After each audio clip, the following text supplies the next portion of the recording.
The morning had started like every other morning for Captain Alina Ray's early alarm, black coffee, the quiet ritual of pressing her uniform until every crease was sharp enough to cut glass. 11 years of military discipline had turned these small habits into something close to meditation, a way of telling herself that the day ahead was manageable, that the world had order, that she was part of a system built on integrity and purpose. She had no idea that by 9 o'clock that morning, the system she had given 11 years of her life to would slam a door in her face and walk away without looking back. Camp Pendleton stretched out in the early California sun, the way it always did, vast, purposeful, buzzing with the organized energy of one of the largest military installations in the country. Alina had driven this route so many times that her hands knew the turns before her mind did. She pulled into the approach lane, rolled down her window, and extended her credentials toward the scanner the way she had done hundreds of times before. The scanner beeped. Red light. She frowned, pulled the card back, checked it. Same card, same photo, same credentials she had used without issue 4 days ago. She extended it again. Red light again. The Marine sergeant manning the booth leaned forward. Young face, hard eyes, the kind of expression that came from being specifically briefed on a situation and specifically instructed not to elaborate on it. Captain Ray's, he said, not a question. He already knew her name. That alone sent a cold finger tracing down her spine. There's an error with the scanner, she said, keeping her voice professionally neutral. Can you run a manual verification? I've run 3 verifications, ma'am. His jaw was set. Your access has been revoked, effective as of 0600 this morning. The words landed like a physical impact. She absorbed them without flinching because she had been trained to absorb shocks without showing them on her face. But her mind immediately began moving, fast, sharp, systematic, the way it always moved when something didn't add up. On whose authority? She asked. A second Marine appeared from the side booth, older, broader, carrying the quiet weight of a man who had been given an unpleasant task and intended to complete it efficiently. He slid a sealed envelope through the window without making eye contact. Official, stamped, bearing her name in stark black letters. She opened it with steady hands. 1 page, clean formatting, the language of military bureaucracy stripped of everything human, no warmth, no context, no acknowledgement that the person being addressed had given over a decade of service without a single blemish on her record. Just cold, authoritative words arranged into a sentence that effectively told her she no longer belonged here. Access revoked, effective immediately, by order of General Marcus Holt. She read the name 3 times. General Marcus Holt. She searched her memory the way she searched intelligence databases, thoroughly, methodically, checking every folder. She had never reported to Holt, had never been evaluated by him, had never sat in the same briefing room or crossed paths with him at any point in her entire career. He was a name she recognized from organizational charts, high up, defense infrastructure, the kind of general who existed in the upper atmosphere of military command where the air was thin and the decisions were enormous. He had absolutely no direct connection to her work, her unit, or her assignments, which meant someone had gone looking for a signature powerful enough to make this irreversible and found one. She folded the letter, pressed it once with her palm like she was sealing something, slid it into her jacket pocket. Is there anything else? She asked the sergeant. No, ma'am. She nodded once, rolled up her window, and drove away from the gate with the same measured composure she would have brought to any other professional situation. Because the moment you let someone see you break is the moment you hand them power over you, and Alina Ray's had never been in the habit of handing power to anyone. But her mind was not calm. Her mind was a controlled storm. She drove, 1 mile, 2, the base receding in her rearview mirror like something that had decided it no longer recognized her, At 4 miles, she pulled onto a desert turnout and let the engine idle. The California morning pressed in around the car, bright, indifferent, relentlessly normal. She thought about the last 3 weeks. The logistics report she had filed, the weapons shipment with the impossible routing, the destination code that corresponded to nothing in any database she could access. She had flagged it carefully, professionally, with the measured language of someone who understood the difference between an anomaly and a confirmed problem. She had filed it through proper channels, noted the irregularities, recommended further investigation, and moved on to her next assignment because that was what you did. You flagged, you filed. You trusted the system to follow through. The system had not followed through. The system had looked at her report and decided that the most efficient response was to make her disappear.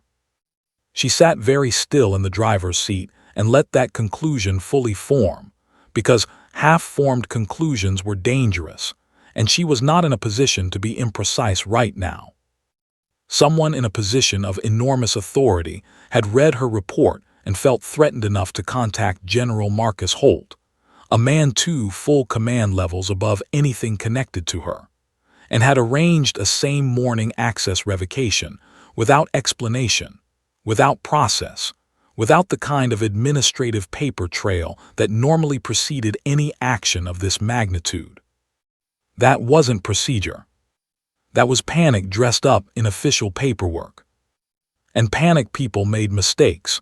Panic people moved fast when they should have moved carefully. Panic people left fingerprints. She reached into the center console and retrieved the burner phone she had carried for 2 years without ever needing it. A habit born from the part of her that had always understood, on some level, that intelligence work existed at the intersection of truth and danger, and that one day those 2 things might arrive at her door simultaneously. Today was that day. She scrolled to a single contact. No name, just a string of numbers that she had memorized so completely they felt like a part of her own phone number. Staff Sergeant Damon Cruz. Her partner in the truest sense of the word, not romantically, not casually, but in the way that 2 people forged by shared danger across 4 deployments and 6 years of field work became something more durable than friendship. He was the person she called when the situation was serious enough that the ordinary channels couldn't be trusted. Disqualified. She typed, "They pulled my access this morning. No explanation. Removal order signed by someone I've never met. It connects to the logistics flag from 3 weeks ago. I think I stumbled into something much larger than a supply chain error. Are you seeing anything unusual on your end? Be careful how you respond." She hit send. She stared at the screen. The desert was perfectly, almost mockingly quiet. Just the distant sound of military aircraft somewhere above the base she had just been expelled from, the wind moving through scrubland, the ordinary sounds of a world that hadn't noticed anything had changed. Her phone buzzed. She looked down. Cruz's reply came in pieces, fragmented, hesitant, rooted through layers of rerouting that told her immediately he was operating in survival mode, burning every careful protocol they had ever discussed for exactly this kind of emergency. "They know you found it." A pause, 3 seconds, then. "Don't go back. Don't trust anyone with eagles on their collar." Another pause, longer, then a fragment that felt like it had been cut mid-breath. "I'm already." "Nothing." Alina read the screen until the words blurred slightly. Then she looked up through the windshield at the wide, empty California sky, at the indifferent blue expanse above a world that was far more dangerous than it had looked 6 hours ago. Cruz didn't scare, Cruz didn't run, Cruz didn't disappear mid-sentence, which meant something had just swallowed him whole. And she was the only person who knew where to start looking. She started the engine. Alina drove without a destination for 11 minutes. That was how long it took her mind to stop reacting and start thinking, To move from the raw shock of Cruz's severed message into the cold, functional clarity that had carried her through 11 years of intelligence work, in environments where clarity was the only thing standing between a good outcome and a catastrophic one. 11 minutes. Then she pulled off the highway at a gas station, bought a bottle of water she didn't drink, and sat in the parking lot with her burner phone in her hand and her mind running at full speed. Cruz's message had 3 parts. Each one mattered. They know you found it, which meant whatever she had flagged in that logistics report was not a minor irregularity. It was something specific, something identifiable, something that a network of people had been actively protecting. And that network had eyes on the system, eyes capable of detecting her flag within 3 weeks and responding with a same-morning access revocation signed by a 2-star general. That kind of response required connections, resources, the confidence that came from having done this before. Don't trust anyone with eagles on their collar. Colonel rank. Cruz was telling her the contamination wasn't at the bottom of the command structure or the top. It was in the middle, the operational layer, the people who translated strategy into action, the officers who actually ran the day-to-day machinery of military logistics and intelligence, the people she would naturally turn to if she needed help navigating an institutional problem. I'm already what? Compromised, running, captured. The word he hadn't finished was the most important one, and it was the one she didn't have. She made a decision. She needed a room, a secure connection, and time, in that order. She drove to a motel 12 miles from the base, the kind of place that had been built in the 1970s and renovated in the 1990s and left mostly alone since then. Cash only. No ID offered, none requested. A ground-floor room at the back of the building where the parking lot lights were broken and the nearest security camera pointed at an angle that covered the ice machine and nothing else. She had chosen this motel specifically because she had noted it 2 years ago during a field exercise, cataloging it the way she cataloged everything, automatically, without knowing exactly when the information might become useful. Now it was useful. She locked the door, pulled the blinds, and sat on the edge of the bed. Then she opened her bag and spread everything she had across the worn bedspread. Her personal laptop, a portable encrypted drive she kept in a false-bottomed compartment of her field bag, 3 weeks of personal case notes she had been keeping in a physical notebook, because she had always trusted handwriting over digital for the things that mattered most, and the printed copy of her original logistics report, annotated in the margins with the careful shorthand she had developed over a decade of analytical work. She looked at that report for a long time. Then she started pulling threads. The original anomaly had seemed almost trivially minor when she first noticed it.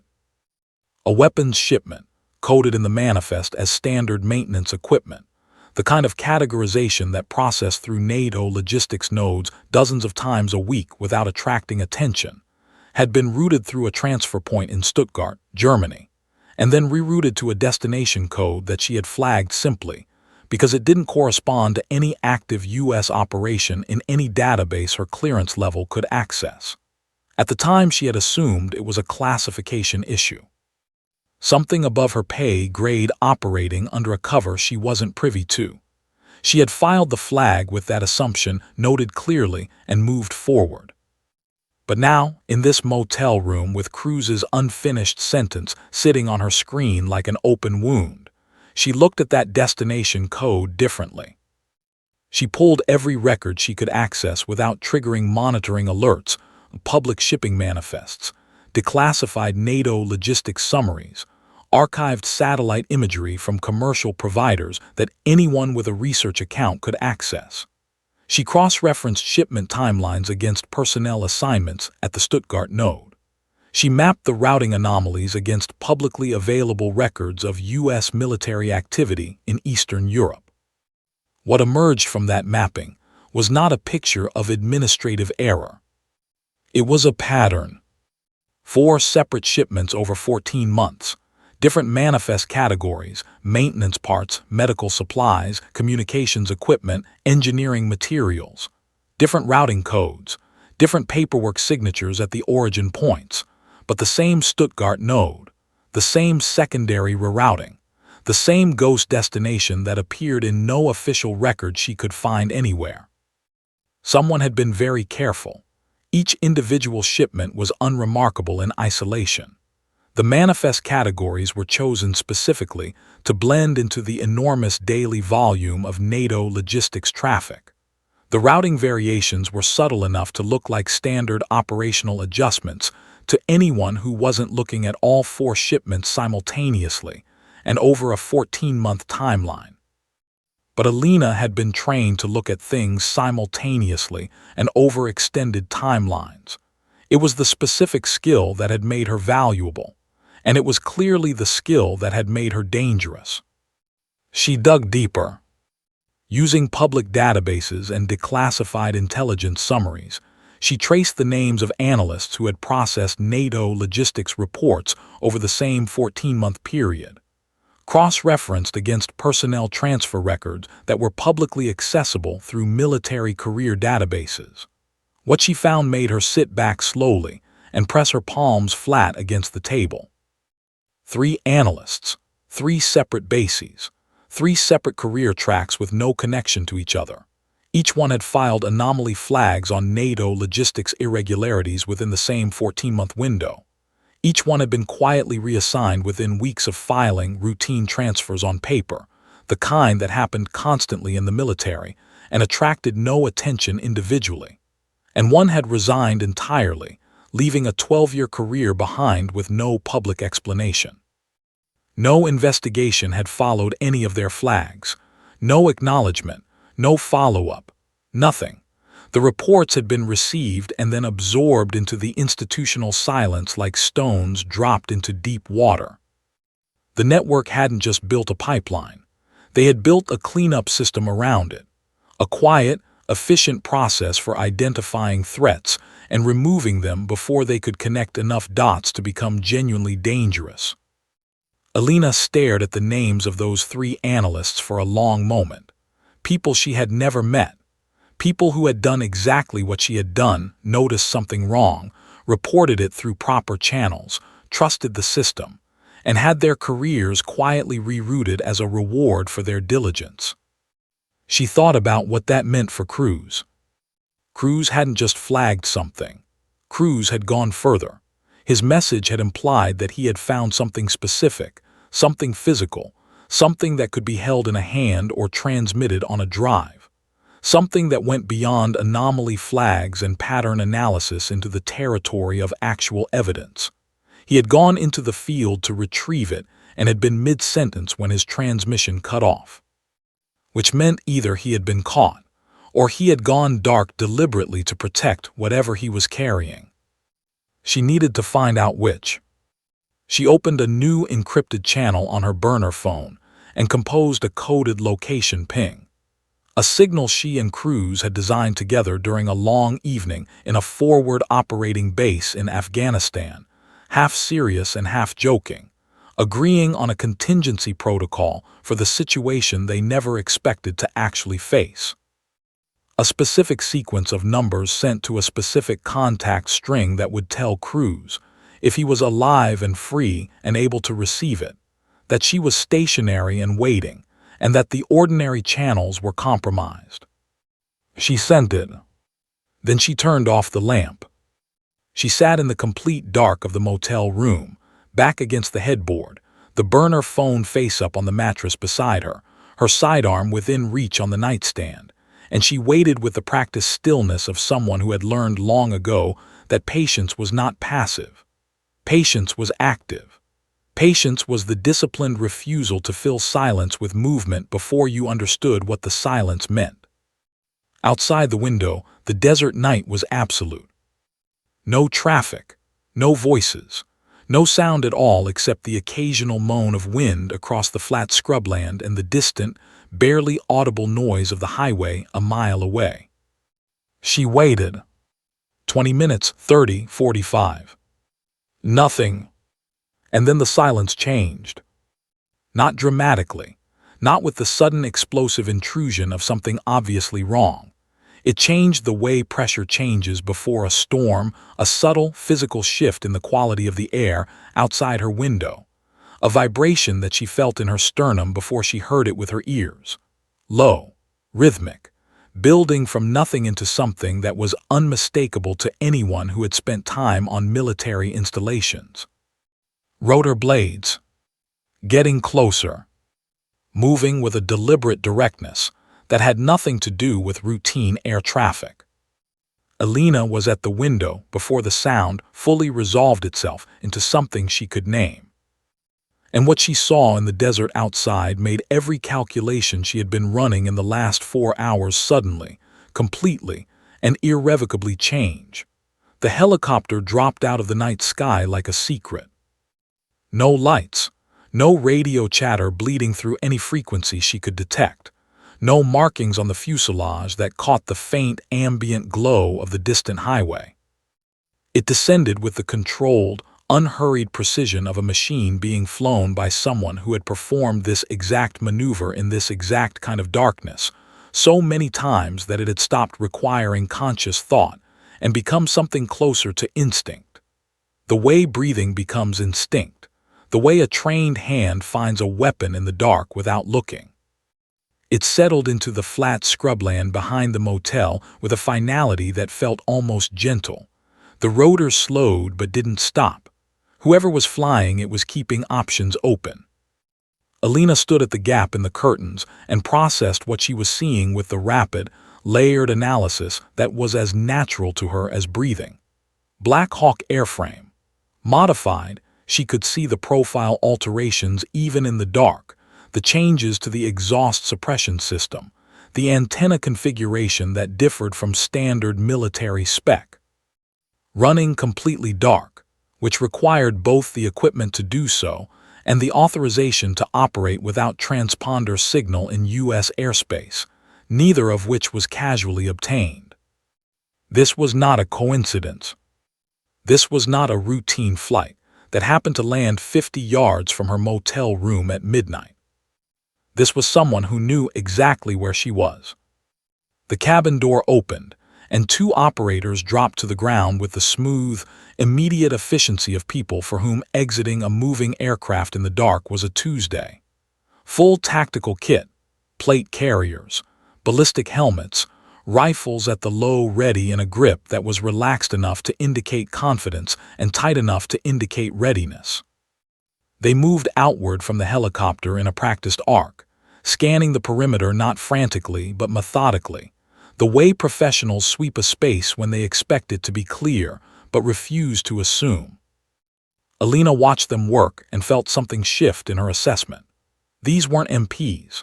These weren't base security sent to collect her quietly. The way these 2 moved, the economy of it, the absence of wasted motion, the silent communication between them that happened entirely through body language and positioning, spoke to a level of training that existed in a very specific and very small corner of the American military. Special operations. The thought had barely finished forming when the 3rd figure emerged from the helicopter. And everything about him was different from the 2 operators, in a way that was immediately and completely apparent even at 50 yards in near total darkness.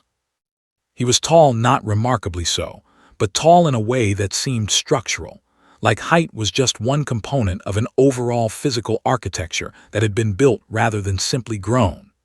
He moved across the scrubland toward the motel with a pace that was unhurried to the point of seeming almost leisurely, except that it covered ground faster than it appeared to, which was the walk of someone who had learned long ago that urgency and speed were not the same thing. His gear was full tactical but stripped of every identifier. No unit patch, no rank insignia, no name tape, nothing that connected him to any organization anywhere. His helmet was under his arm rather than on his head, which was either a calculated gesture of approachability or a statement that he didn't feel the need for it, and Alina wasn't yet sure which. He stopped 20 feet from the motel and looked directly at her window. Not scanning, not searching, not making a slow sweep of the building the way someone looks when they're narrowing down a location. He looked at her specific window with the direct, unhesitating focus of someone who had arrived with a precise address and found exactly what he expected at it. Alina made her decision in the space of 4 seconds. Not because she trusted him. She didn't trust anyone right now. Trust was a resource she was rationing carefully until she understood the landscape better. She made the decision because standing still in a motel room was no longer a viable option. She had been found, either by allies or by enemies, and the only way to determine which was to go through the door and find out. Staying behind the curtain told her nothing. Walking out told her everything. She checked her sidearm, safety on, tucked at her hip where her hand could reach it in under a second. She picked up her bag with the drive secured inside her jacket against her chest. She took one breath, slow and deliberate, the kind that settled the body and sharpened the mind. Then she walked out.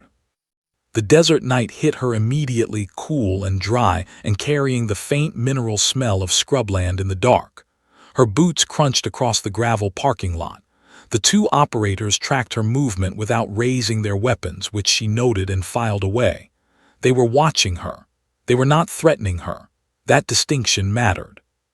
She stopped 5 feet from the tall figure and looked at him directly. Up close he was harder to read than she had expected, which itself told her something. Most people, even trained people, gave away more than they realized in the first 5 seconds of a face-to-face encounter. Microexpressions, postural tells, the slight adjustments people made when they were nervous or overconfident or performing a version of themselves rather than simply being it. This man gave away almost nothing. His face was composed without being blank.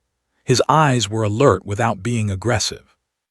He had the quality of someone who had been in enough genuinely dangerous situations that a tense parking lot conversation at midnight registered somewhere in the lower range of his personal threat scale. He spoke first. 6 words. "We've been watching you. Come with us." "Who are you?" Alina said. Her voice came out steady, which she was glad about.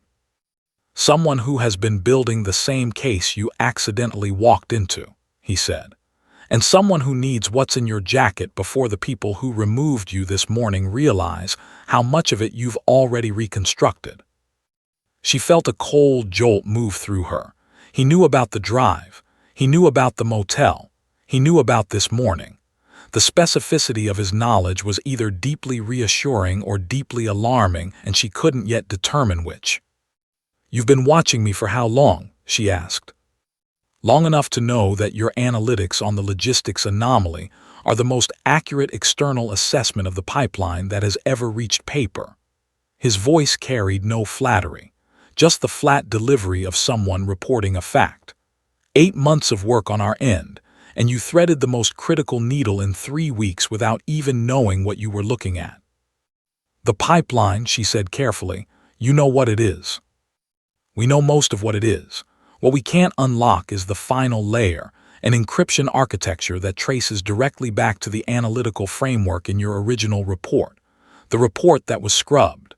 He looked at her with the patient directness of someone who had calculated this conversation in advance and was watching it proceed according to his model. "They scrubbed it because it was the key. They just didn't know you still had the mind that wrote it." Alina studied him the way she studied everything, completely, without rushing, reading what was present and what was absent in equal measure. "Commander Jake Harlow," he said finally, "Naval Special Warfare. The operational details of my current assignment carry a classification level that doesn't have a public designation." "SEAL," she said. "Among other things." She looked past him at the helicopter. The two operators had maintained their positions, neither crowding her nor retreating. Exactly the distance that said we are not threatening you without saying we don't have the capability to. Professional, calibrated. She looked back at Harlow. "Cruz," she said. The name landed between them like something placed carefully on a table. Something moved behind his eyes. Not much, but it moved. "Cruz went into the field 3 days ago," he said. Independently, he found an asset connected to the operation, someone with physical evidence sufficient to close the entire case.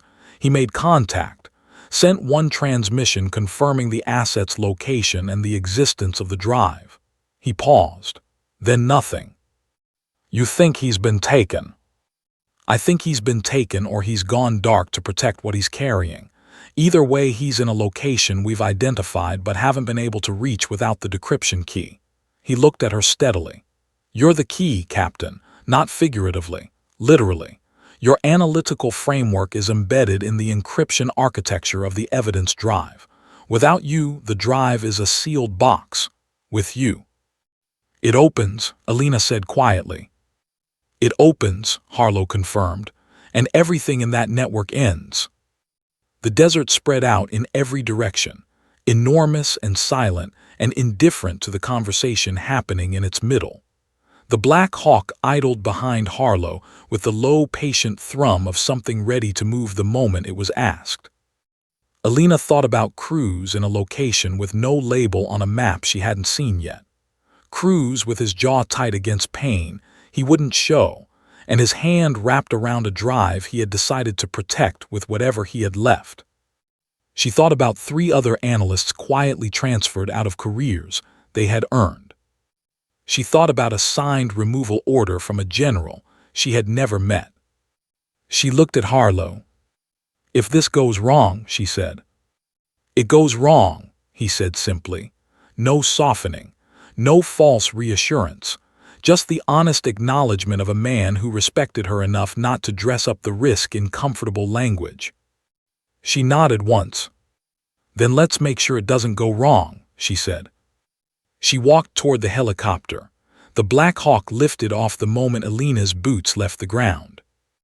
No countdown, no announcement, just the immediate, powerful surge of a machine that had been waiting with the coiled readiness of something alive, and was now releasing all of that stored energy into a single vertical climb that pressed her back into the jump seat with a force that felt almost like an argument.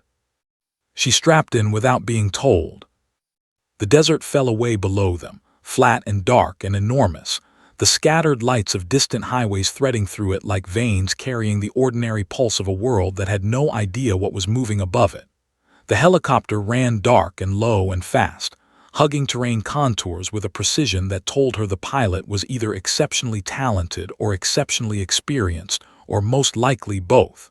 No communication on any frequency she could detect. No navigation lights. No transponder signal painting their position across any radar screen anywhere. They were, for all practical purposes, invisible. Alina sat across from Harlow in the dim red interior lighting of the cabin and used the flight time the way she used every waiting period, not to rest, not to worry, but to observe. The 3 operators who filled the remaining seats gave her exactly as much attention as the situation required, and not 1 degree more. They had been briefed on her.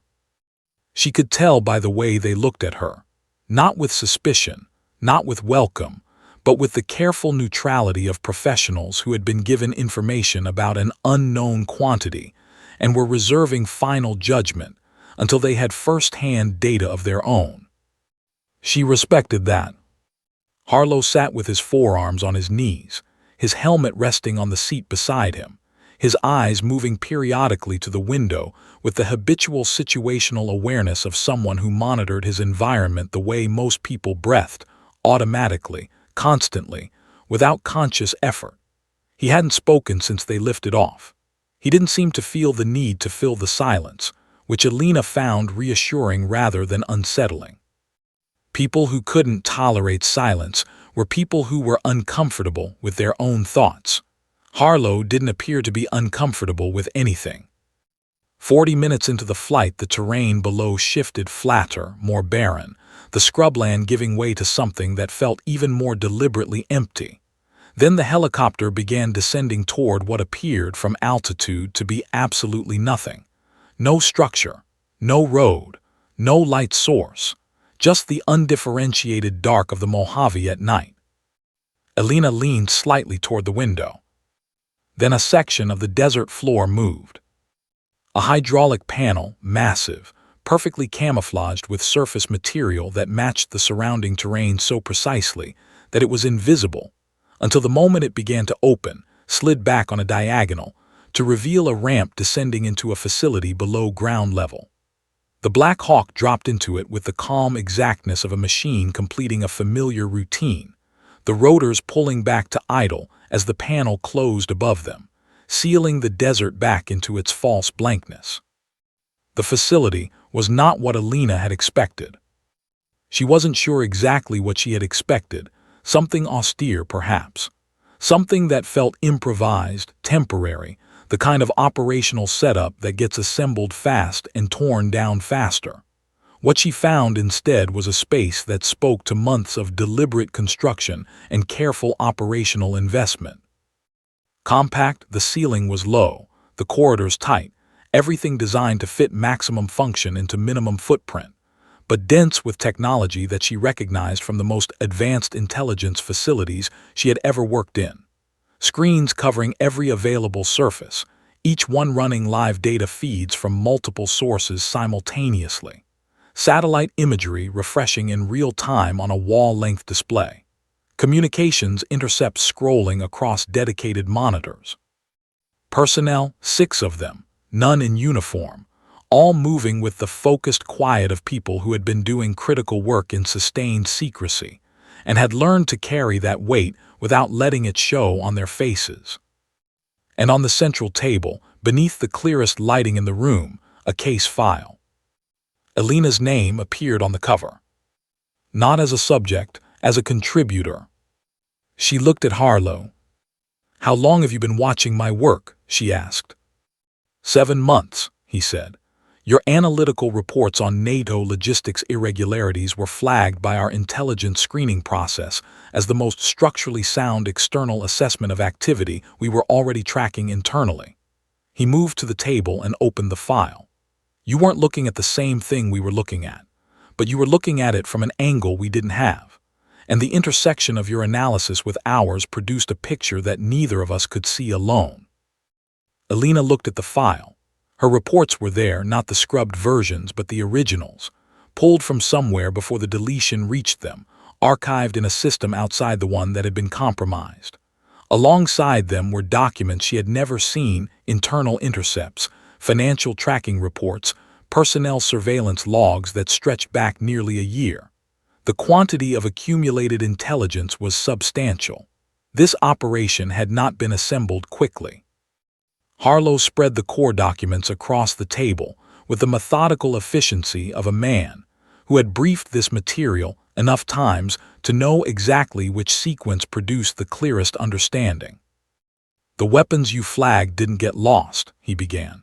His voice was even no inflection that would tell her how to feel about what he was saying, just the clean delivery of facts in order. "They were deliberately redirected. Every shipment, every routing irregularity, every ghost destination code. All of it was intentional, constructed, and managed from inside the system by people with the access and the authority to make it look like noise." He paused for exactly 1 beat. "The destination is a cell operating in Eastern Europe, a location that exists in no official record of any NATO member nation. The cell is not foreign intelligence. It is not a terrorist organization. It is not a hostile state proxy." He looked at her directly. "It is a managed operation run by a network of senior United States military officers." Alina said nothing. She had suspected something significant from the moment Cruz's message cut off. She had built toward a dark conclusion through 4 hours of motel room analysis. But hearing it stated plainly, senior United States military officers, landed with a weight that no amount of prior suspicion fully prepared you for, because suspicion was hypothetical. This was not. "How senior?" she asked. Her voice was level. "General Marcus Holt signed your removal order," Harlow said. "He is one of 4 primary actors in the network." He moved to a photo array on the adjacent wall, 4 faces, 4 names, 4 service records summarized in tight columns of text. Holt was at the top.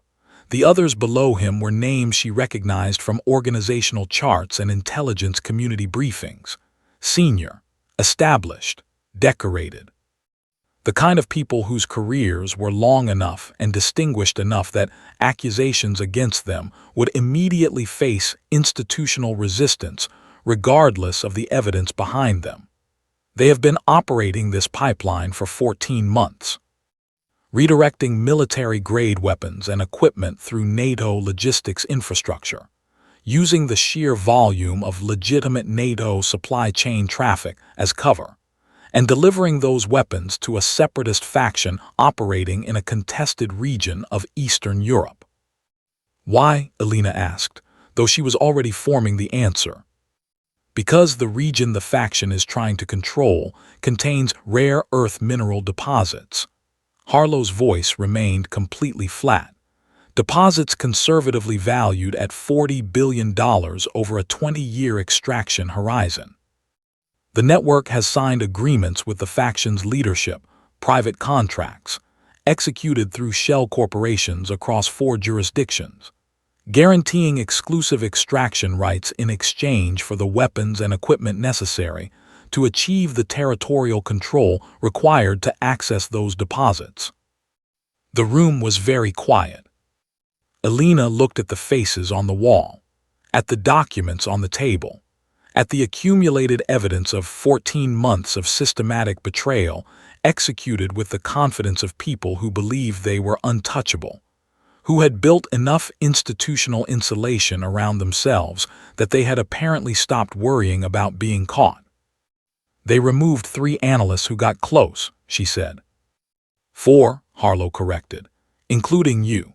The difference is that you connected more dots in less time than the others, and your specific analytical framework happened to intersect with an encryption architecture embedded in the evidence drive that Cruz was retrieving when he went silent.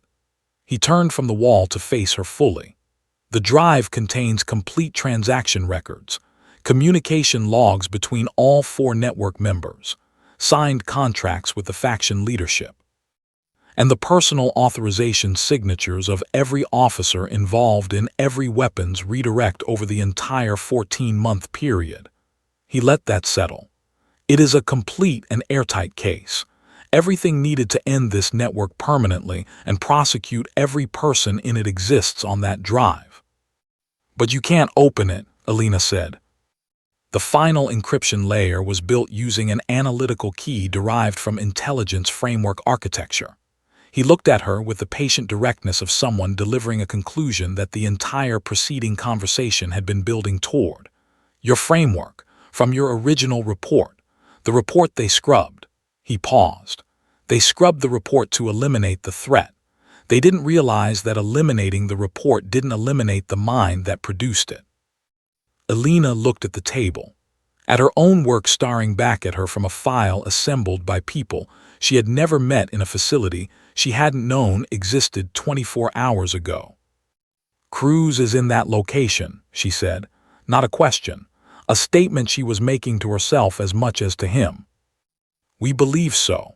Alive, our last intelligence suggests the asset is being held rather than eliminated, which means they want information from him before they make any permanent decisions.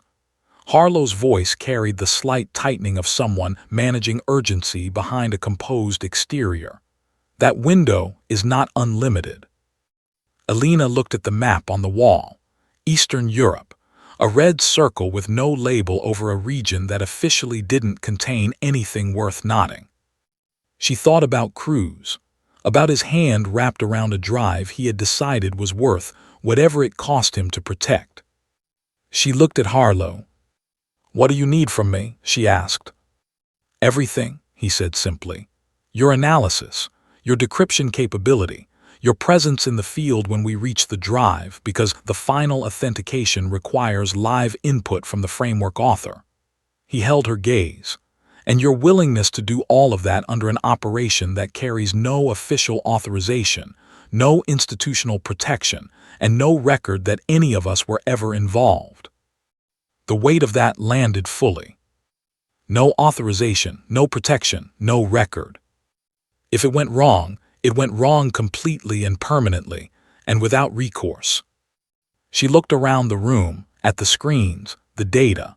the accumulated work of 8 months of shadow operations, built by people who had decided that the truth was worth the risk of pursuing it without the safety net of official sanction. Then she looked back at Harlow. "When do we leave?" she said. Something shifted almost imperceptibly in Harlow's expression. Not relief, he was too controlled for relief to show plainly, but something adjacent to it, the slight easing of a man who had been carrying a weight alone for a long time and had just felt someone else put their hands on it. 48 hours, he said. "We move the moment you're ready." Alina pulled out a chair and sat down at the table. "Then stop wasting time," she said. "Show me everything." 48 hours had never felt so short and so long simultaneously. Alina spent the first 12 of them inside the underground facility, absorbing everything Harlow's team had built over 8 months of shadow work. Every intercept, every financial trace, every satellite image, every personnel profile, every operational detail about the target location that existed in their accumulated intelligence. She read with the focused totality of someone who understood that the difference between a successful operation and a catastrophic one often came down to a single detail absorbed or missed in the preparation phase. She missed nothing. She read everything twice and the most critical sections 3 times, building the complete picture in her mind with the same methodical architecture. She brought to every analytical problem layer by layer, connection by connection, until the whole structure stood clearly, and she could move through it in any direction without losing her orientation. The target was an abandoned industrial complex, situated in a forested region of Eastern Europe 40 kilometers from the nearest Allied checkpoint. It had operated as a manufacturing facility through the 1980s, been decommissioned in the early 1990s following the regional political restructuring of that era, and had existed in a bureaucratic limbo ever since, technically owned by a state entity that no longer functioned, occupying a legal status ambiguous enough that no authority had ever been sufficiently motivated to clarify it, which made it, from an operational standpoint, nearly perfect. A structure that existed in the physical world, but had essentially ceased to exist in the administrative one. Satellite imagery, pulled from 3 separate commercial providers and cross-referenced against their own surveillance assets, showed irregular guard patterns consistent with a facility operating below its apparent capacity on purpose. 8 to 12 personnel at any given time, rotating in shifts that were irregular enough to suggest deliberate variation rather than standard scheduling.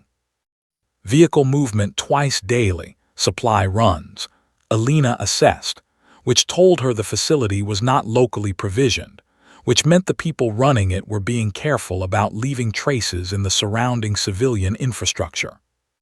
Heat signatures on the upper levels were the detail that mattered most. 3 distinct signatures in the eastern section of the 3rd floor, consistent with individuals in a confined space with minimal movement. One of those signatures, based on the thermal profile and its isolation from the others, was consistent with a restrained individual. Cruz was in there. She knew it with the certainty that went beyond what the data technically confirmed, the operational instinct that had been sharpened over years of field work into something that functioned less like a feeling and more like a separate analytical faculty. The data pointed toward him. Her instinct said it was him. The intersection of those 2 things was as close to certainty as the situation allowed. She spent the next 12 hours in mission preparation alongside Harlow's team. Their names she learned gradually over those hours, not through formal introduction. Harlow's people didn't operate that way, but through observation and the natural emergence of identity that happened when people worked together under pressure. Reeves was the closest to the door, compact, fast, the kind of operator who processed a room in the time it took most people to register they had entered one. Torres handled communications and electronic countermeasures with the quiet confidence of someone who understood the technological battlefield as intuitively as Reeves understood the physical one. Mac was the team medic, which Alina noted with private relief, larger than the others, slower to speak but precise when he did, carrying medical equipment in a configuration that suggested he had packed for a worst-case scenario and wasn't apologizing for it. And then there was the fourth operator, Brennan, quieter than the others in a way that Alina registered without fully analyzing in the pressure of preparation, the kind of quiet that could mean many things, none of them immediately definitive. She filed it, moved forward. Harlow ran the insertion brief with the surgical efficiency of someone who had conducted this exact kind of briefing in this exact kind of silence many times before. Aerial insertion to a landing zone 3 kilometers from the complex, far enough to prevent acoustic detection, close enough to reach the facility within the operational window before the guard rotation created an exposure gap they couldn't exploit. 2-point breach, main entrance and eastern access point simultaneously, neutralizing the guard presence before the alert system could be triggered. Alina embedded with the team as intelligence and decryption support, positioned behind Reeves at all times, her role clearly defined as analytical rather than tactical. Then Harlow had placed the sidearm in her hands. He did it without ceremony, without apology, without the slightly condescending explanation that she had occasionally received from male colleagues over her career when weapons were involved, the unnecessary reminder of how the safety worked, the assumption that she needed the basics covered. He simply placed it in her hands the way you hand something to someone you expect to know what to do with it. "I qualified expert 3 consecutive years," she had said. Something had moved behind his eyes. Respect, she thought. The clean, uncomplicated kind that one professional extends to another when the credentials are unambiguous. "Then you've already made the decision," he said. "You just haven't needed to execute it yet."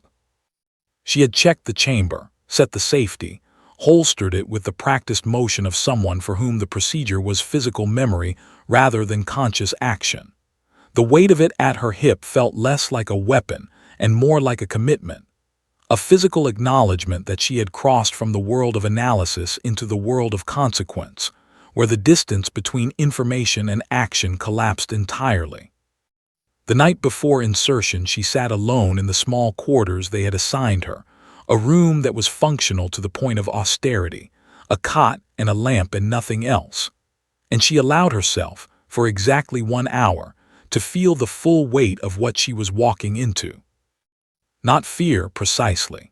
She had been in genuinely dangerous situations before: field work in active zones, extractions under fire, the particular concentrated terror of a cobble building coming down around her while Cruz hauled her toward a stairwell with his arm bleeding and his voice absolutely steady.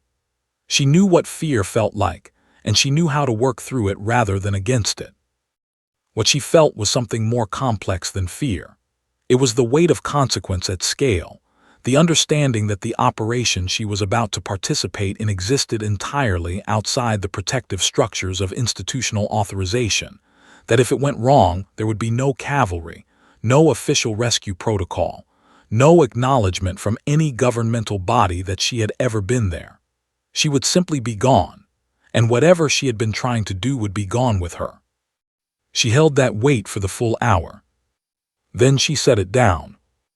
Not dismissed, she would carry it with her into the field as the healthy respect for stakes that kept you precise and careful and alive, but set down as the dominant emotional note of the moment because dominance was not its function. Its function was to sharpen her, and it had done that. She was sharp enough now.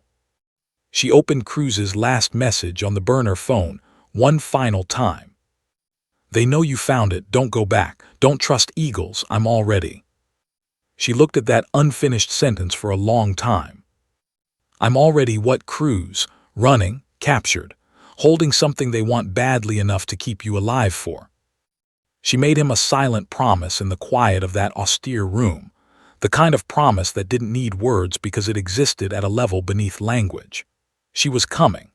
Whatever condition he was in when she got there, she was coming. and she was bringing enough to end this entire operation permanently, so that whatever he had endured in that building on the third floor with the heat signature that barely moved would mean something large enough to justify the cost of it. She set the phone face down, lay back on the cot, closed her eyes, did not sleep for a long time, and then did deeply, efficiently, the deliberate rest of a trained professional who understood that exhaustion was a liability and that the body needed to be treated as equipment in the hours before an operation. You maintained your equipment. You kept it functional. You did not let it run down because you were too wound up to manage it. She was awake before the alarm she had set. She dressed in the dark with calm, deliberate movements, checked her sidearm, secured the portable terminal she would need for the decryption work into her kit, alongside the analytical notes she had been building for the last 48 hours, framework documentation, encryption architecture references, the specific notational system embedded in her original logistics report that had become, without her knowledge or intention, the key to unlocking the most significant piece of evidence in a case that could reshape the senior levels of the American military establishment. She walked out to the staging area. Harlow's team was already there, geared, quiet, carrying the particular concentrated energy of operators in the final minutes before an insertion when everything unnecessary has been stripped away, and what remains is pure functional readiness. Harlow looked at her, one look, the kind that asked everything and required only one answer. She gave him a single nod. He turned to his team. The helicopter lifted off before the first gray suggestion of dawn touched the eastern horizon. Below, the facility fell away, and then the desert, and then the coast, and then the dark Atlantic spread out beneath them like a vast and indifferent witness to the thing they were flying toward. Elena looked out the window at the black water far below. She thought about Cruz. She thought about $40 billion and 14 months of redirected weapons, and 4 senior officers who had looked at the institution they served and decided it was a resource they were personally entitled to exploit. She thought about the drive, about what was on it, about what it would mean for it to reach the right hands. Then she stopped thinking and simply watched the horizon. It was a long flight, but the building was at the end of it.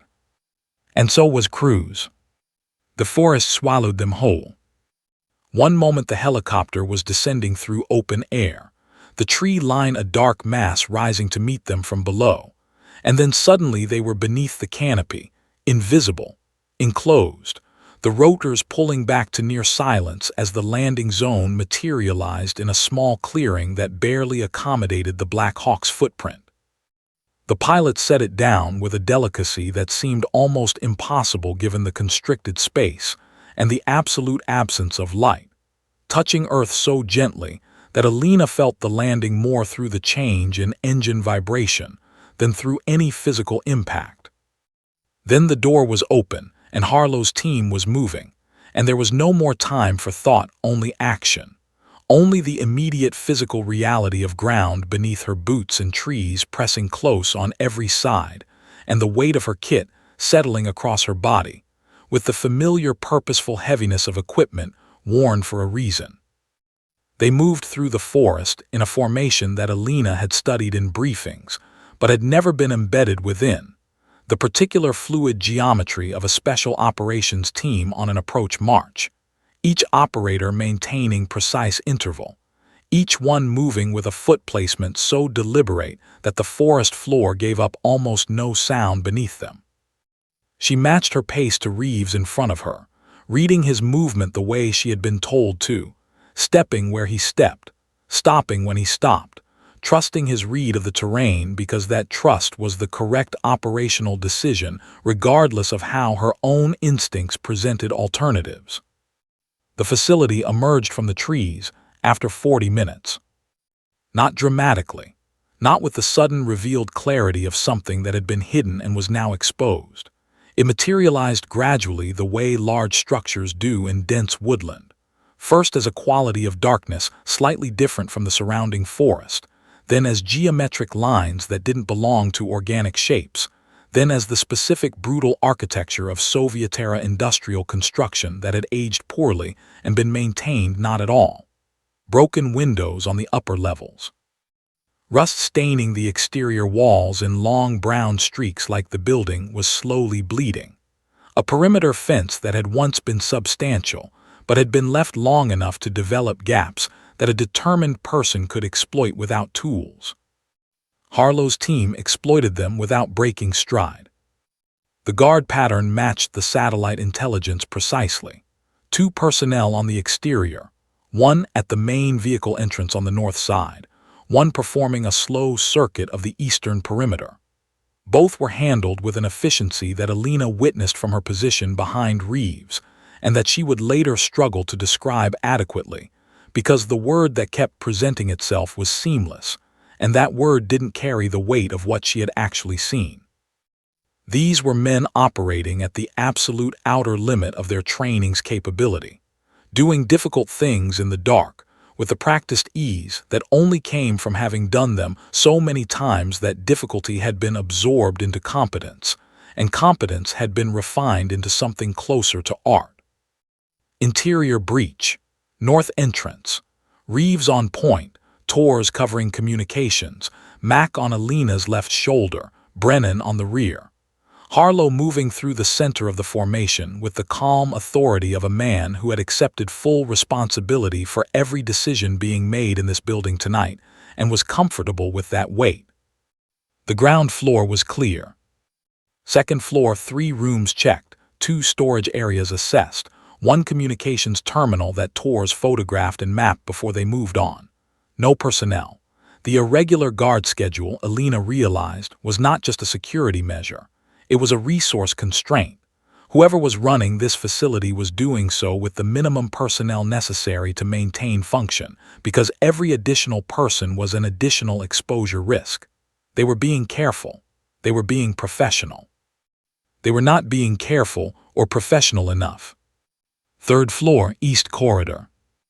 Alina felt it before she saw it, the particular quality of a space that was occupied, the almost imperceptible atmospheric difference of a place where human presence had concentrated and lingered.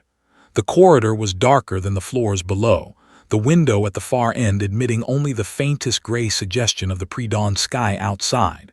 4 doors. Harlow signaled.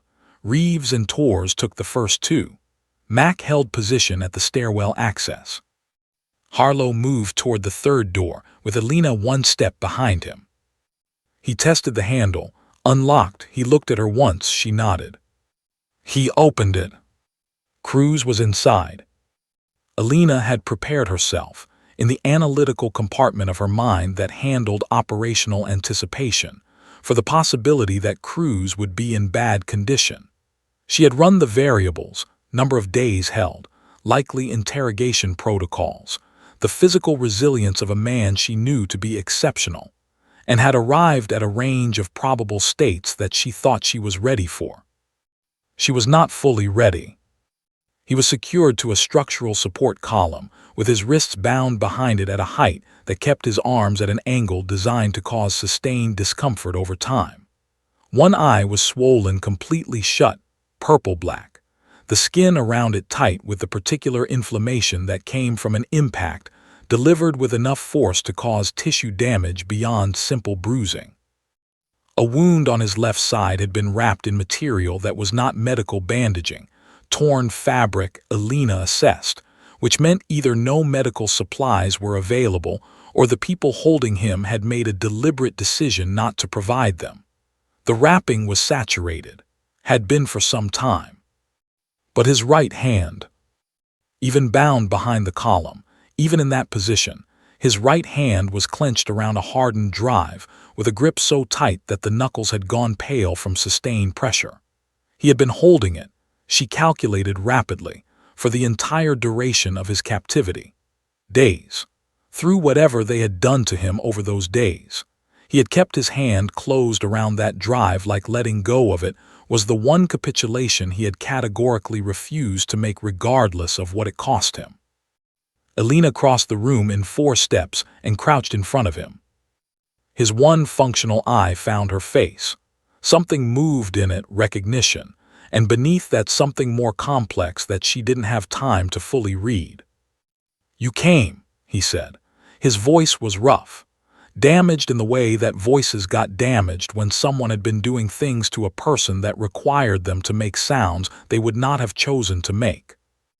"I was brought," she said. Her hands were already at his wrists working the binding. "There's a distinction." Semantics. The ghost of something crossed his damaged face, not quite a smile but the intention of one. "How bad is it out there?"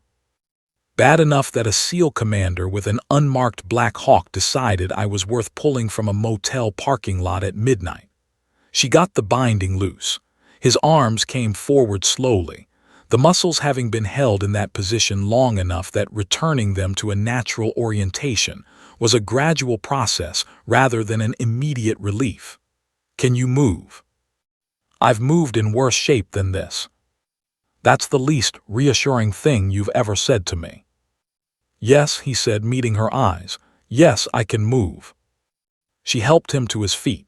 Mac appeared at her shoulder immediately, medical assessment happening in real time, hands moving across Cruz with the focused efficiency of someone cataloging damage and calculating immediate priorities simultaneously.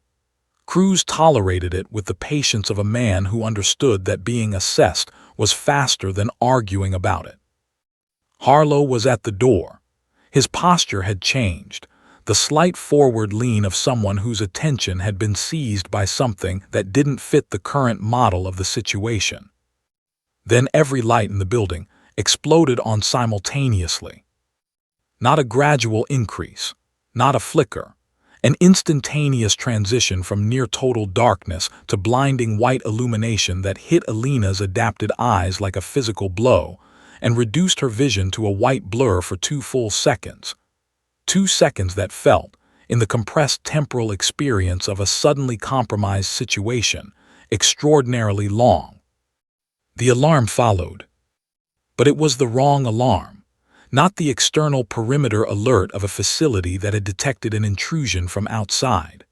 The tone that came through Harlow's radio was internal, a beacon frequency, automated, broadcasting from a source inside their own operational network.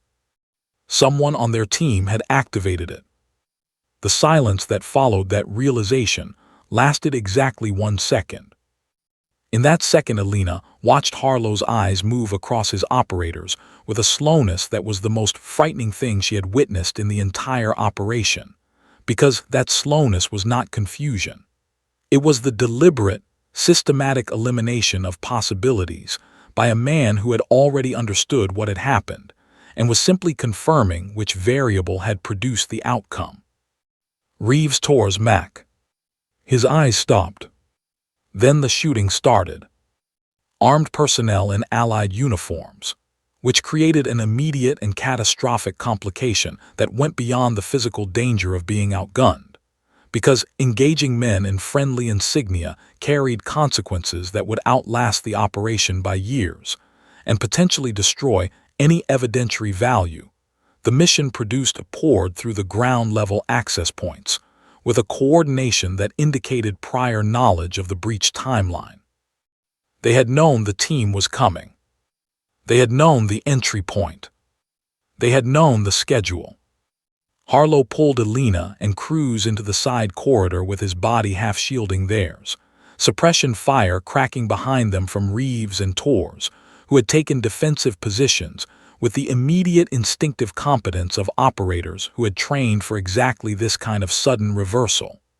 Mac was 3 steps behind, covering the stairwell. Brennan was not where Brennan was supposed to be. Harlow pressed Alina against the corridor wall. His voice was completely flat, no panic, no elevated pitch, just the measured delivery of a man operating at the center of a crisis and refusing to let the crisis operate at the center of him. "Get the drive open," he said.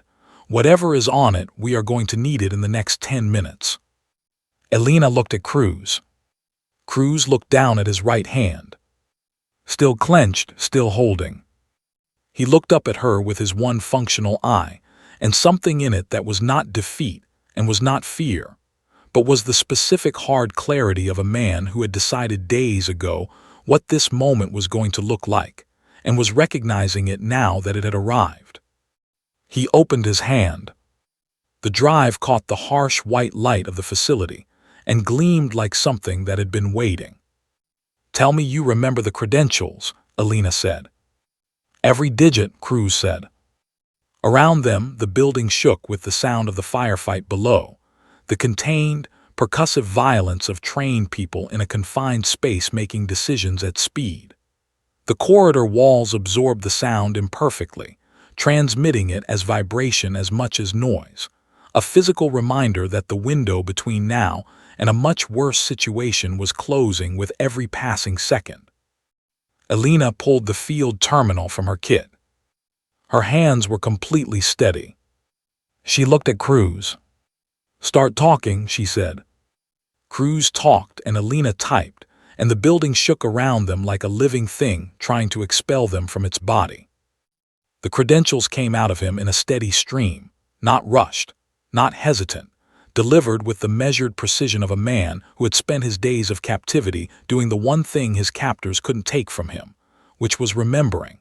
He had rehearsed these numbers and letters and symbols in the dark of that room on the third floor, cycling through them with the quiet, repetitive discipline of a monk working prayer beads, keeping them alive and exact and available for exactly this moment.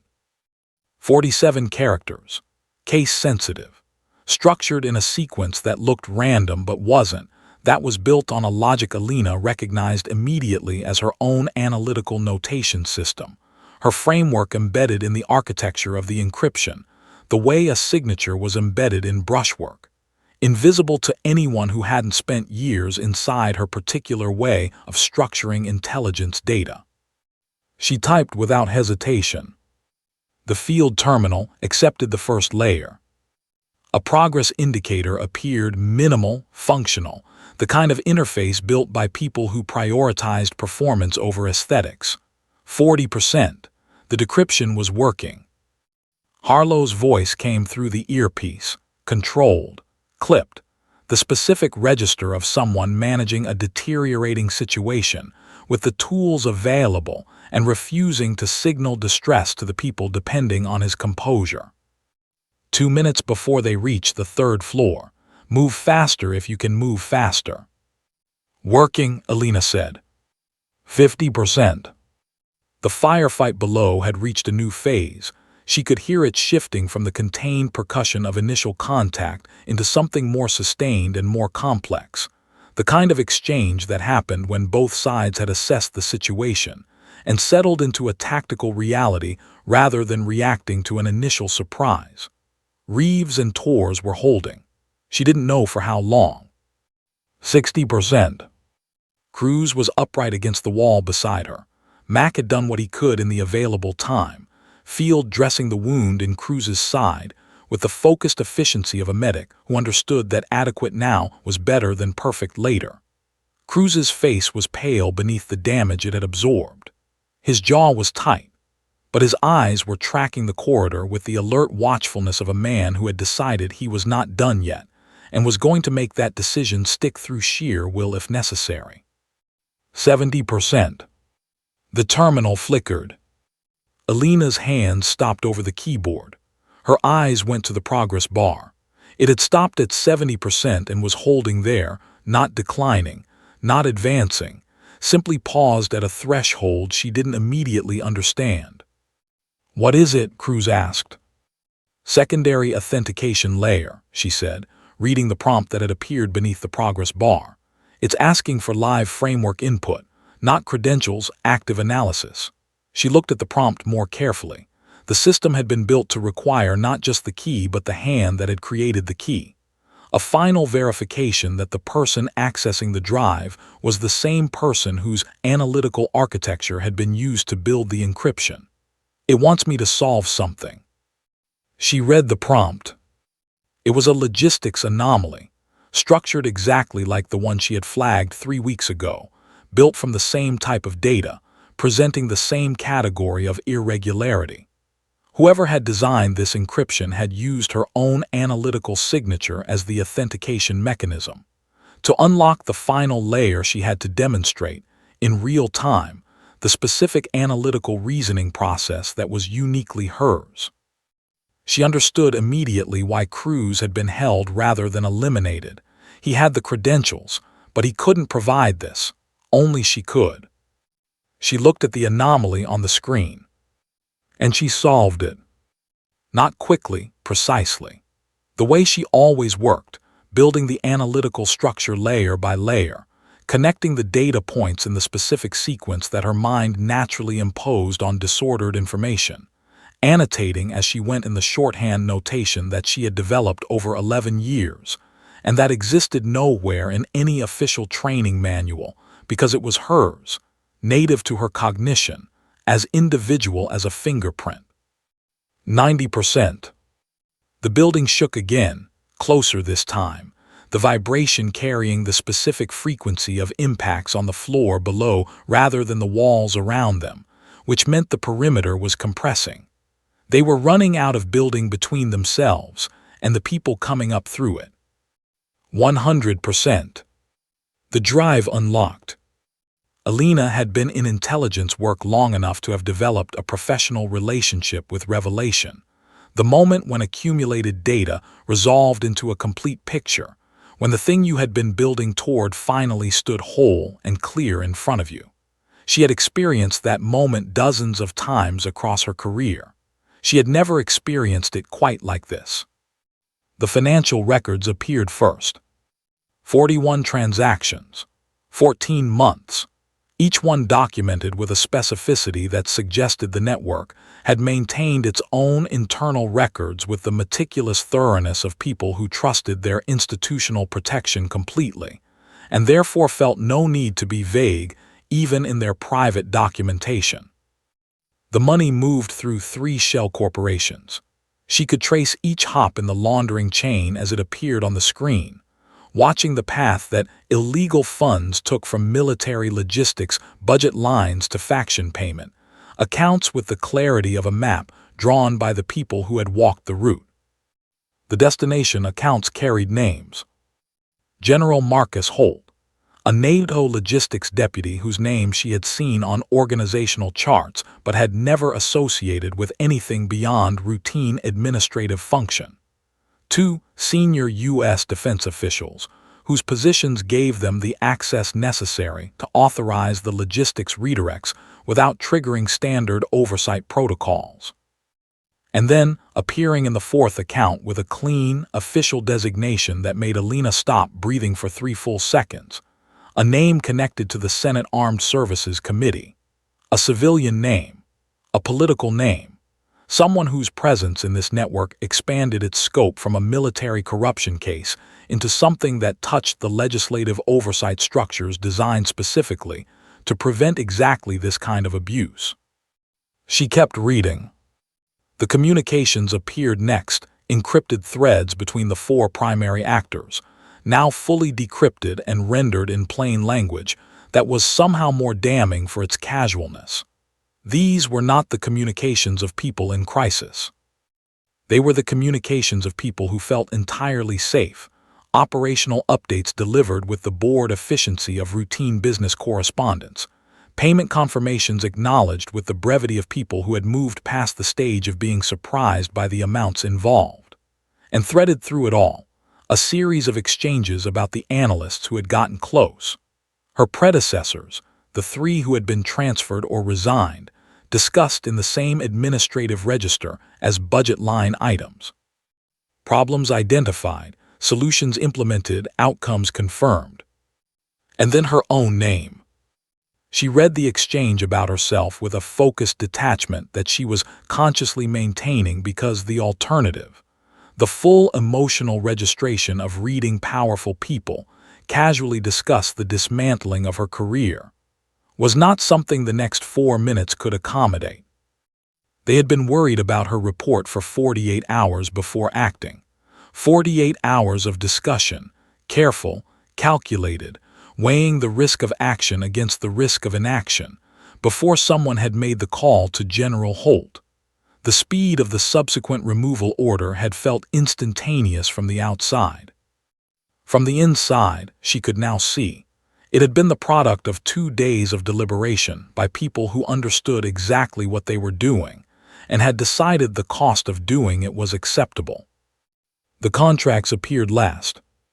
Signed, dated, notarized through shell corporate structures in 4 jurisdictions: Cyprus, Luxembourg, a small financial services entity registered in the Cayman Islands, and a legal firm in Dubai whose client confidentiality provisions were robust enough to have survived 3 separate international regulatory inquiries. The agreements were comprehensive extraction rights, territorial specifications, payment structures, performance milestones, dispute resolution mechanisms. $40 billion over 20 years, structured with the professional thoroughness of people who intended to collect every dollar of it, and had engaged lawyers sophisticated enough to build the contractual architecture that would survive whatever political changes occurred in the region over the extraction horizon. The faction's signature was at the bottom, and above it, 4 signatures she recognized. Alina looked at the complete picture on the screen in front of her for exactly 5 seconds. Then she looked at Cruz. "It's everything," she said. The words came out quieter than she had intended, not from lack of conviction, but from the particular weight of a moment that was larger than the voice wanted to carry. Cruz looked at the screen, then at her. Then he nodded once, the slow, heavy nod of a man who had held onto a drive for days through conditions designed to make him let go, and was now watching the reason it had been worth holding revealed in full. "Everything," he confirmed. Harlow was already on the radio. She watched him transmit, his posture unchanged, his voice carrying the same measured precision it had carried in every other moment of this operation, but something in the set of his jaw slightly different now. The contained urgency of a man who understood that what was on that drive needed to reach Washington faster than anything else currently in motion in the world. He routed the transmission through the satellite relay. 4 hops, she knew, each one adding a layer of encryption that would make the signal invisible to the monitoring systems of anyone looking for it, including the monitoring systems of the people whose names had just appeared on her screen. The relay reached a single contact at the Pentagon, a name that Harlow had mentioned once, briefly, in the underground facility, with the specific economy of reference that told her it was a name he used rarely and only when the stakes justified it. A pause, 4 seconds that felt considerably longer. Then the contact's voice came back, clipped, flat, carrying the weight of someone who had just received something that had changed the dimensions of their evening considerably. "Received, packages clean, transmitting to secure review, authorization confirmed. Get your people out, Commander, now." Harlow lowered the radio. He looked at Alina, then at Cruz, assessing his condition with the rapid clinical pragmatism of a commander, calculating what an asset could contribute to the next phase of an operation, then back at Alina. His voice was completely even. "Now we run," he said. Alina was already closing the terminal. Cruz was already pushing off the wall. And somewhere below them, Reeves and Torres were already pulling back. She could hear it in the changing acoustics of the firefight, the tactical withdrawal that Harlow must have signaled the moment his transmission was confirmed, the team compressing toward extraction with the disciplined urgency of people who had just received the one instruction that overrode every other consideration. "Get out." The corridor stretched ahead of them, white light, hard walls, the geometry of a building that was no longer theirs to navigate at leisure. Harlow went first. Cruz next, moving faster than his condition had any right to allow. Alina behind him, her hand on his arm, not guiding, not supporting, just connected, present, the physical equivalent of the promise she had made to him in that austere room the night before. She had come. Now they were leaving. Together, They came out of the building like something the building had been trying to keep. Harlow first, through the eastern access point, moving low and fast across the 20 meters of open ground between the facility wall and the tree line, with the controlled urgency of a man who understood that open ground was the most dangerous real estate in any extraction scenario, and intended to minimize the time he spent on it to the absolute irreducible minimum. Reeves and Torres covering from the breach point, suppression fire directed with surgical precision at the personnel still active inside the facility. Keeping heads down, buying seconds, the specific economy of covering fire executed by people who understood that every round had a purpose and wasted none. Cruz moved across that open ground with Alina at his left shoulder and Mac at his right, and he moved faster than she had any right to expect from a man in his condition.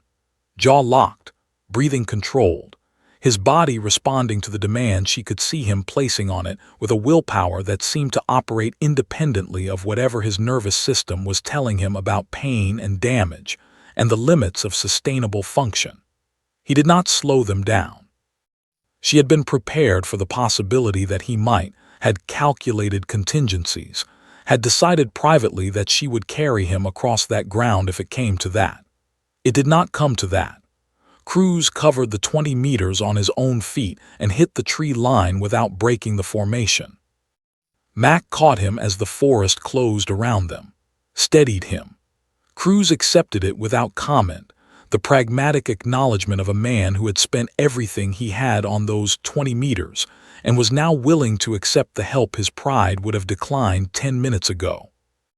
Alina looked back once. The facility was lit from within, every window blazing white in the pre-dawn dark. The building that had held Cruz for days now burning with its own exposure.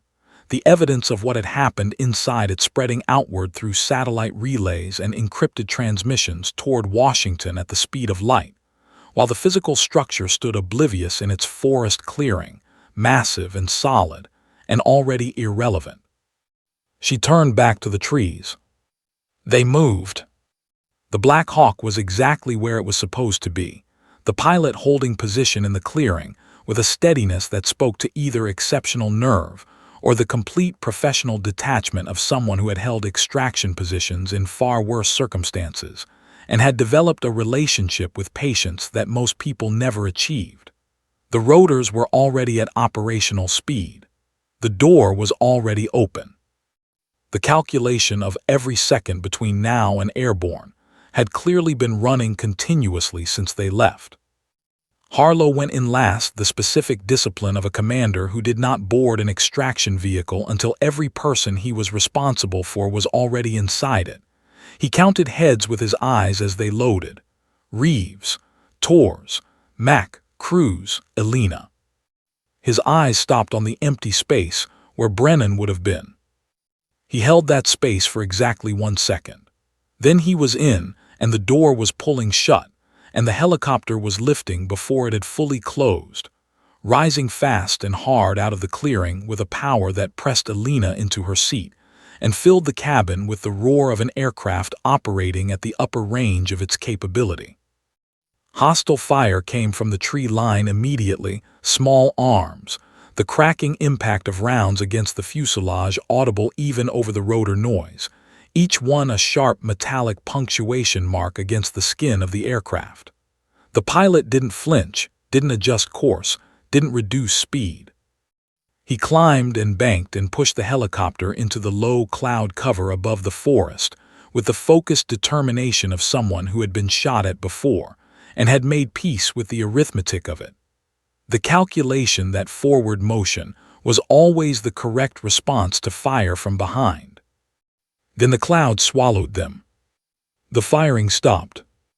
The cabin fell into the particular silence of people in the immediate aftermath of something that had required everything they had, the silence of survivors taking stock, accounting for themselves, running the internal inventory that followed crisis and determined what remained functional and what had been spent.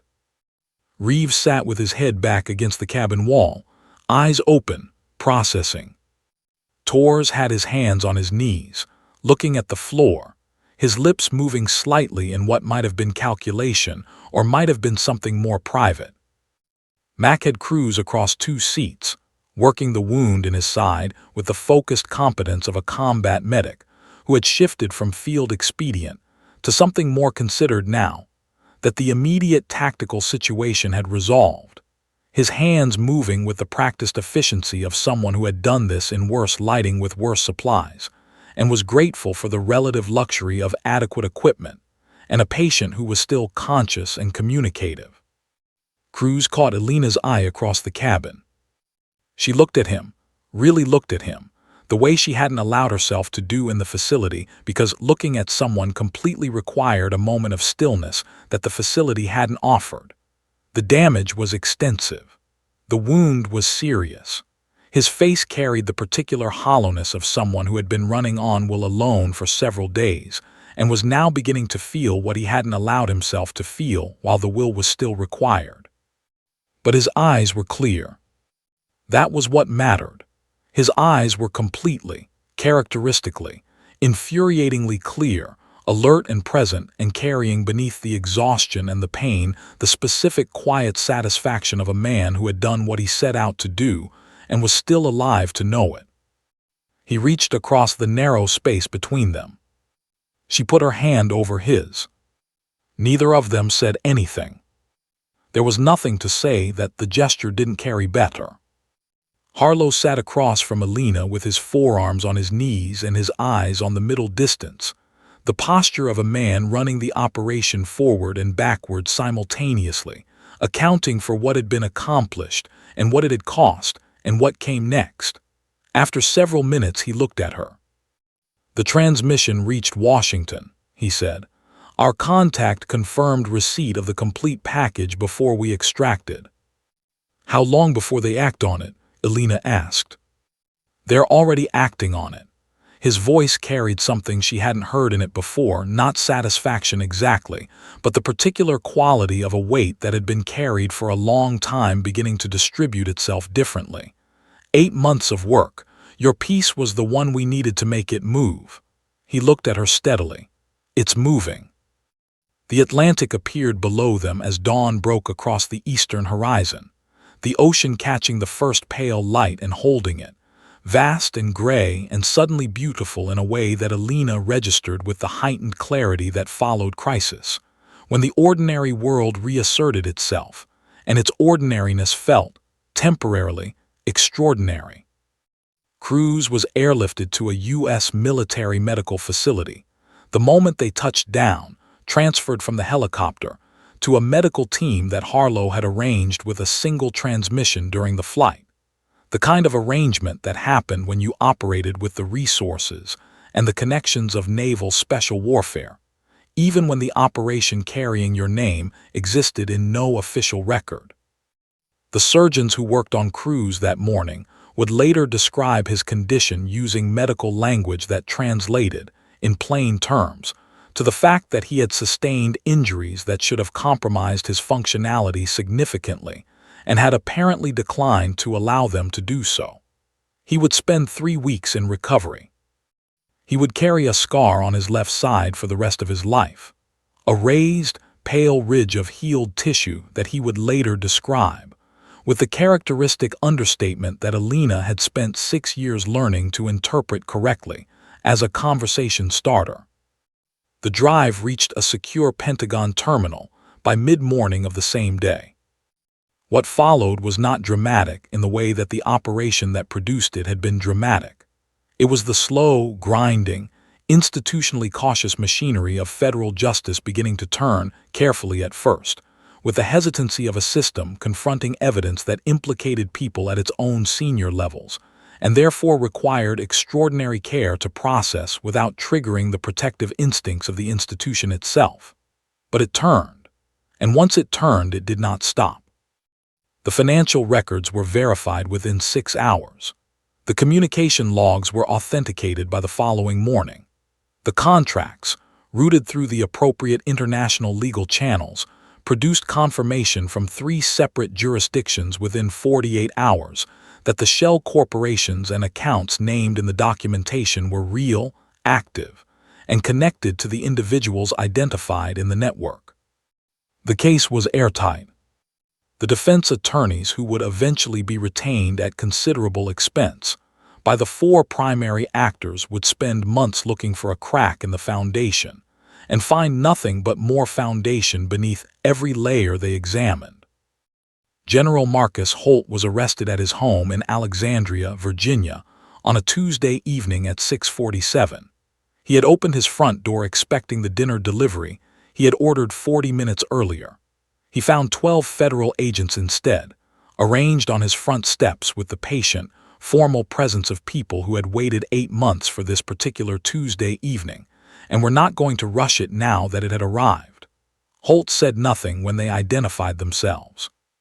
He stepped back from the door with the careful, deliberate movement of a man who had been rehearsing this moment in the private theater of his nightmares for long enough that the actual event felt less like a surprise and more like a debt coming due. He did not resist. He did not speak. He had the particular stillness of someone who had calculated every possible response and found none of them adequate. The NATO logistics deputy surrendered at his office in Brussels the following morning, calling his lawyer first, then the investigators in that order, which told the investigators everything they needed to know about his priorities and damaged him accordingly in the proceedings that followed. The two senior defense officials surrendered within 24 hours of each other, one through his attorney, one by walking directly into a federal building in Washington and identifying himself at the security desk with the air of a man who had decided that the remaining interval of his freedom was costing him more psychologically than its surrender was worth. The Senate committee member disappeared. His apartment in Georgetown was found empty, personal effects removed, electronics wiped, the absence so clean and so complete that it had clearly been prepared in advance. He had been ready to run. He had simply been waiting for the signal that the moment had arrived. The international manhunt that followed his disappearance would quietly consume the operational resources of 3 intelligence agencies for the next 18 months, generating intelligence, producing leads, losing those leads, generating new ones without producing an arrest. He became, in the classified conversations of the people looking for him, a name spoken with the particular frustrated respect reserved for adversaries who were genuinely good at what they did. Alina was reinstated with full clearance 72 hours after returning stateside. The process was handled with a speed that reflected the institutional urgency of correcting a visible injustice before it became a liability.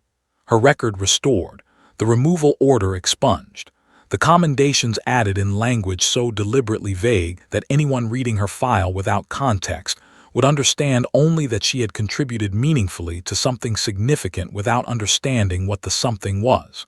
No ceremony, no public acknowledgement. No moment where the institution that had expelled her through a gate at 9 in the morning stood in front of cameras and explained why she deserved better.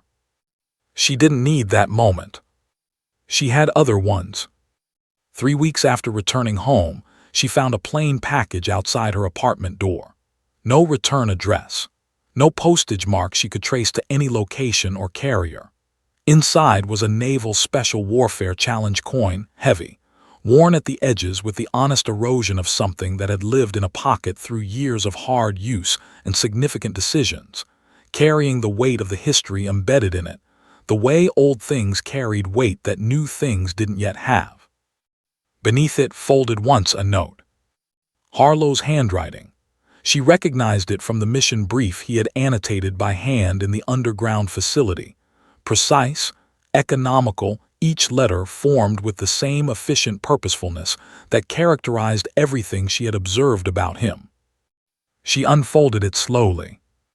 Standing in her doorway with the morning light coming in behind her, and the quiet of an ordinary Tuesday surrounding her like something she had earned the right to inhabit. She read it. Marines kicked you off that base. Turned out to be the best thing that ever happened to this country. The team that doesn't exist is glad you exist. Welcome. H. Alina stood with that note in her hands for a long time. She thought about the gate closing in front of her 4 weeks ago, about the sealed envelope and the general's signature, and the 4 miles of highway before she pulled over and felt the ground shift beneath everything she had built. She thought about the motel room and Cruz's severed message and the Black Hawk dropping out of the dark sky like an answer to a question she hadn't finished asking. She thought about the forest and the building and the drive and the truth that had been living on it, waiting for someone with the right hands to open it. She thought about what $40 billion had cost. And she thought about what stopping it had cost. Both calculations were large, only one of them she could live with.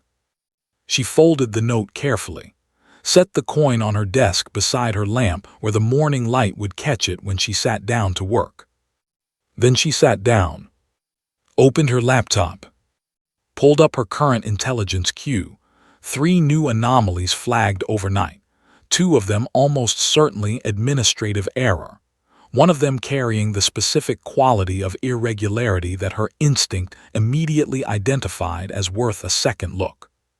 She pulled up the 3rd one, started reading, started pulling threads. Because somewhere in the noise of the world, in the logistics chains and the supply manifests, and the routing codes and the financial transfers, and the quiet administrative machinery of institutions too large to see themselves clearly, another thread was waiting. And she was very, very good at finding them. And now everyone who had tried to stop her knew it. The end.